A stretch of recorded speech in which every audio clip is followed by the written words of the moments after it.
लेकिन महाराज, 1 सेकंड, इसे नन्हे से बालक का प्रणाम आप स्वीकार कीजिए। महाराज, दुष्ट बालक, तुम प्रणाम करने के लायक नहीं हो।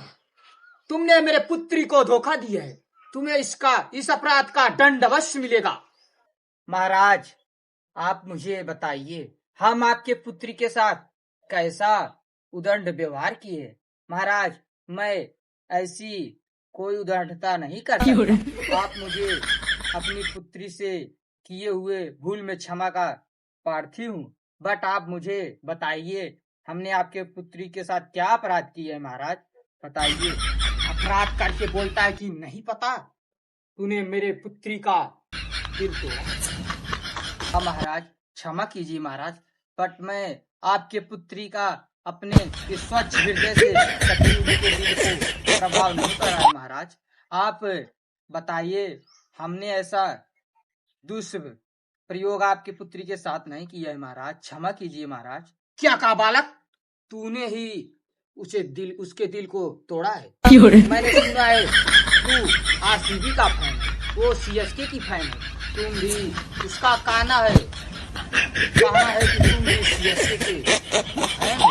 अन्यथा मेरे राज्य में अगर कोई आरसीबी का फैन रहेगा, मैं उसकी गर्दन को काट डालूंगा।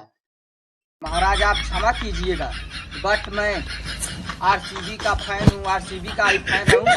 आपकी पुत्री की वजह से मैं सीएसके का फैन नहीं हो सकता। मैं आरसीबी का अपने सच्चे दिल से फैन हूँ। महाराज, आप क्षमा कीजिएगा, मैं आपकी इस आज्ञा को पालन नहीं कर सकता। महाराज, आप यदि हमसे कहेंगे, हम अपना प्राण त्याग देंगे महाराज, लेकिन ये आज्ञा हम नहीं पालेंगे।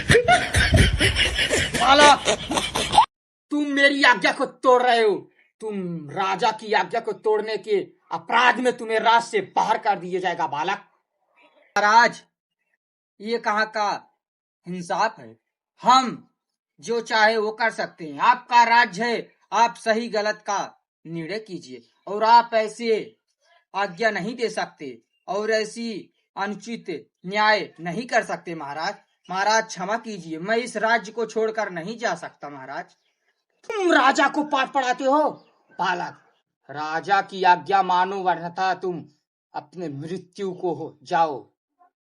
महाराज, यदि मैं आपके नजर में दंड के लायक हूँ, आप मुझे अवश्य दंड दीजिए, लेकिन महाराज मैं इतना अवश्य ही कहूंगा, महाराज ये अनुचित है। आप ऐसे गलत न्याय नहीं कर सकते। महाराज,